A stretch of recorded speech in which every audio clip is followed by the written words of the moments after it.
Nous allons voir une partie de Jean-Claude qui est un abonné. Alors que vous soyez abonné ou non d'ailleurs, ça n'a pas d'importance. Vous pouvez me demander des analyses d'ouverture ou vous pouvez m'envoyer vos parties que je peux analyser ou qui sont déjà analysées ou des combinaisons que vous avez faites pour que j'en fasse des vidéos.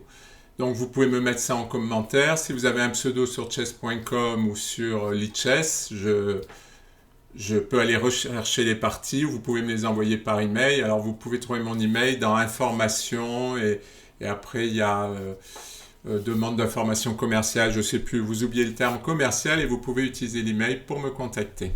Donc aujourd'hui on commence avec la partie de Jean-Claude. Une jolie partie, une défense Pirc. Bon, pour l'instant tout va bien pour les blancs. Les noirs attaquent le pion.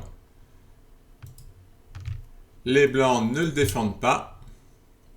Et en fait, je pense que Jean-Claude pensait plus à son développement parce qu'il peut prendre le pion, mais il ne voit pas parce qu'en fait, c'est vrai que c'est tellement habituel que les blancs jouent cavalier C3 que intuitivement, on a l'impression qu'ils l'ont joué. Et là, les blancs font une erreur. Alors, il y a un principe de base qui dit qu'il ne faut pas rejouer une pièce tant qu'on n'a pas joué toutes ces pièces. Alors, quand on dit toutes ces pièces, c'est surtout les cavaliers et les fous.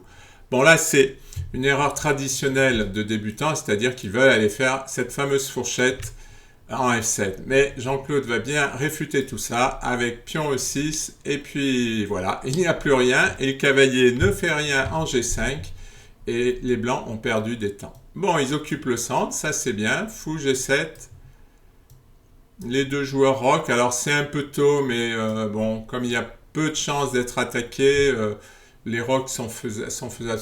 C'est un début semi-ouvert, c'est-à-dire que le centre est plus ou moins fermé, on ne peut pas vraiment attaquer, donc on peut se permettre de rocker assez rapidement. Les blancs renforcent leur centre, et là, nouveau bon coup, D5, les noirs occupent le centre, et gagnent un temps sur le fou qui est obligé de rejouer. C6 est tout à fait correct, on chasse le fou. Cavalier D7, bon, dans la pire, c'est tout à fait normal. Cavalier C3. Alors là, A6, peut-être une imprécision parce que l'idée c'est de jouer B5, mais pourquoi ne pas jouer B5 tout de suite pour ensuite jouer A5 et lancer une attaque sur l'aile dame. Donc A6. Alors B3, ça affaiblit les cases noires. Bon, on imagine que les blancs veulent mettre leur fou ici, mais ça affaiblit quand même. Bon, je sais pas, le fou peut-être en E3 aurait été pas mal. Oui, c'est vrai que le fou veut venir par là. Bon,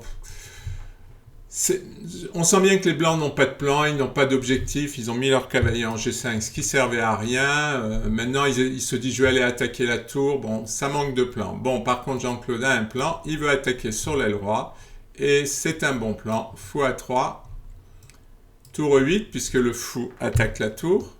Et ça, ce n'est qu'une menace qui sert à rien, parce que ça n'amène rien stratégiquement au blanc.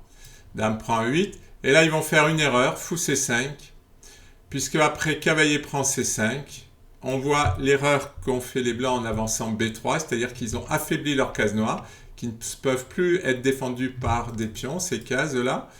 Enfin, celle-là, elle aura du mal. Et autre problème, ce qu'on appelle une faiblesse tactique, c'est une pièce qui n'est pas protégée. Il y a un cavalier non protégé et un deuxième cavalier non protégé. Et déjà, les noirs peuvent faire une fourchette. Ils attaquent à la fois ce cavalier et celui-là. Jean-Claude ne l'a pas vu, il joue dame E7. Et là, les blancs ont vu que la dame menaçait le pion. Donc, ils le défendent. Les noirs attaquent, ça c'est un bon plan. A3, c'est logique. Alors, fou B7, maintenant le problème c'est que le fou va être un peu bloqué, mais c'est vrai que dans cette position, étant donné que les pions noirs sont sur les cases blanches, c'est difficile de trouver une bonne case pour le fou. Les blancs jouent dame F3. On ne sait pas trop pourquoi. Et maintenant, Jean-Claude voit la fourchette. Dame E5 qui attaque les deux cavaliers. Là, je pense que les blancs paniquent parce que sinon le coup ne s'explique pas. Les blancs prennent le pion. Ils n'ont pas vu dame prend tour, échec. Là, les blancs ont abandonné parce que s'ils jouent fou ici, eh bien tout simplement, on gagne le cavalier en plus de la tour. Une jolie partie de Jean-Claude qui a fait un plan, ce qui est important, d'attaquer sur l'aile dame, qui a vu la fourchette, et qui a fini par gagner la partie.